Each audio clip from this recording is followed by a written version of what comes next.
welcome. I hope you're all well, doing some fishing, catching some trout, because that's what it's all about.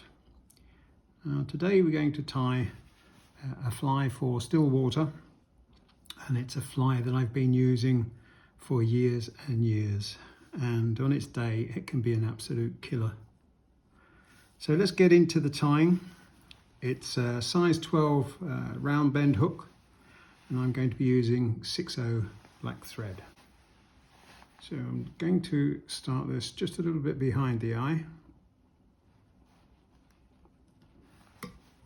and trim up the excess.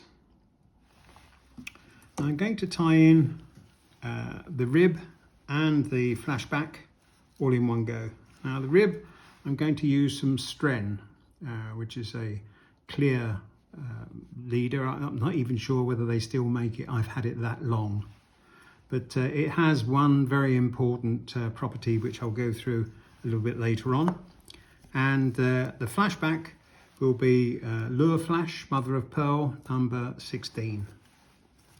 Right, so I'm going to tie both of those in at the same time. Now I've got a piece of lure flash here, so I'll just give that a couple of raps.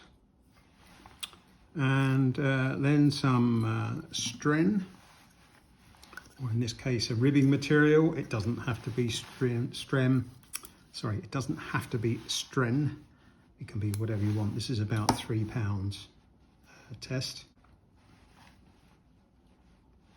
And I'm going to tie that in at the same place.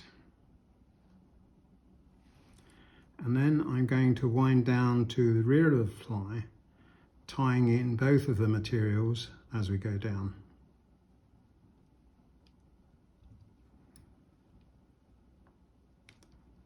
We're going round the bend of the hook to about there, and then wind back up again.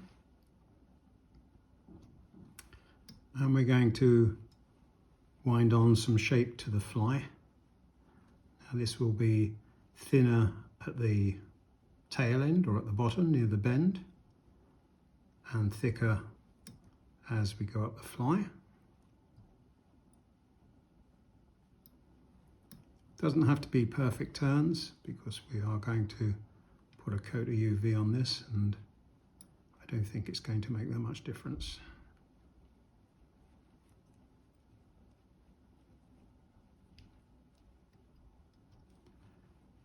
Right, that will do for now. Now I'm going to pull over the fleshy boo along the back of the fly, and this is what makes the Blakestone, if you like. Now, it is important that it goes along the back.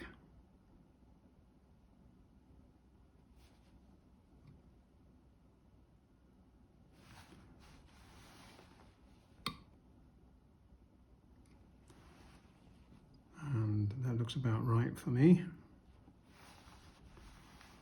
Give it a couple of turns, pull it tight. Now I'm going to rib it with the tippet material. Just move that along, that's it.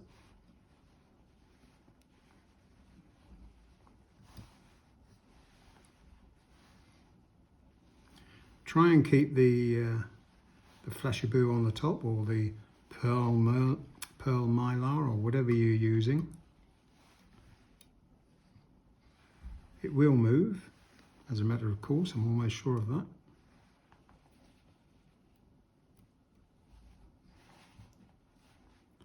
Just pull that tight again.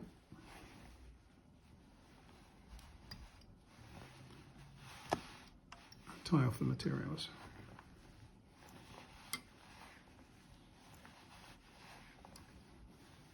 Let's have a look and see how this is sitting.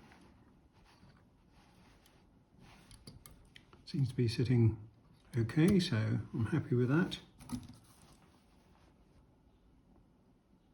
I'll take off the materials. Tidy up. Right, we're now going to create the head, which is quite voluminous.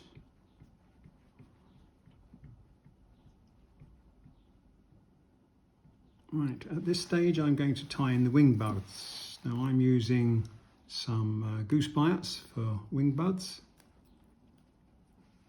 and I'm just going to cut a couple of those off. Now don't forget that wing buds do have a good side and a bad side, so you're looking for the convex side to be on the outside, so you tie in with the concave facing out.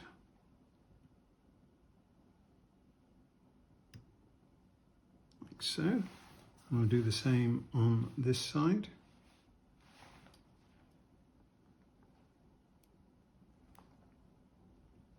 He said boldly. There we go. And that's turned round, so we'll tie it in again. There. And we'll tie down those points of the buds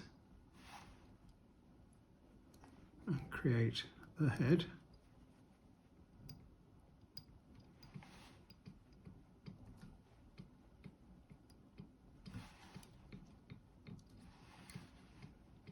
Take your time, create a nice head, because this is not a small buzzer or quironómido.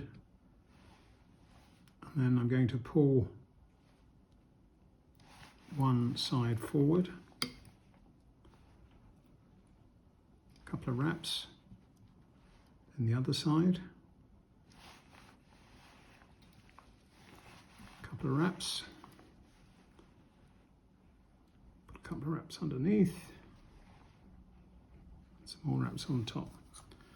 Now I'm going to cut these off. Whether you want to tear them off, that's up to you. But one of the problems with tearing it off, I have found sometimes, is that you end up with the actual bite being poured out. So I've decided against that.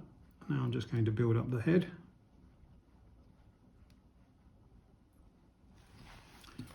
Still a bit of bite there, so I'm going to remove that.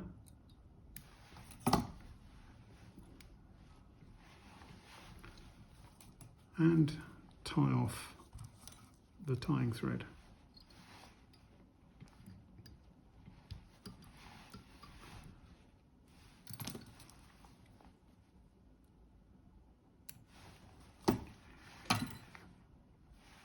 Let's have a look at the side there. Looks okay to me. I hope it looks okay to you too. So now I'm going to give it a coat of UV varnish.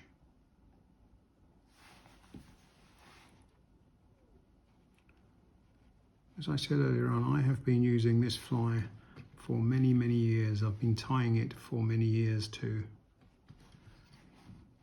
And it's always served me well. And this is the pattern, or the way that I've tied the pattern.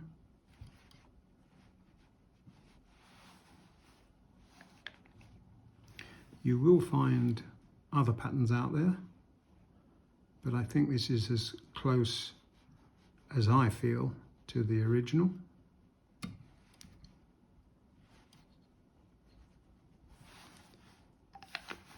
just going to give that a zap. Now you can see the stren is fluorescent. As I said, I don't even know whether they still make it, but for me it's just a little bit of added extra, because you are going to be fishing this fly quite deep. It is very much a point fly, or a point buzzer on a team. In terms of competition, of course, there are no weighted flies, and so this is tied with that in mind, in the sense that the depth is fished according to the line that you're using. Now if you wanted to tie this with a bead on, that's fine, but as I say, this is how I've tied it for many, many moons. For the reasons that I've just said.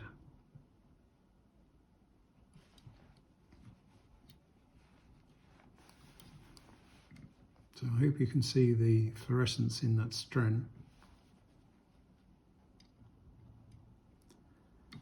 It's a very, very simple but very effective buzzer.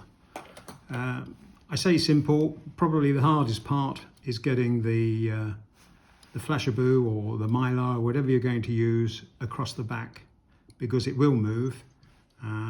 But I don't think it's absolutely essential to the success of the fly that it's perfectly across the top. But that's not bad. I'm quite happy with that. So there you go. As I say, this is very much a point fly. You can, outside of competition, put a bead on if you want, but a team of buzzers behind it, possibly a Dielbach on the top fly. But this is an absolute cracker on its day. It will absolutely slaughter them. I hope you enjoyed the tying. It's a little bit different from the usual tie. Very much for the lake angler. And if you're not a subscriber, don't forget to subscribe and hit the bell. And I'll see you in the next video. Thanks for viewing. Bye.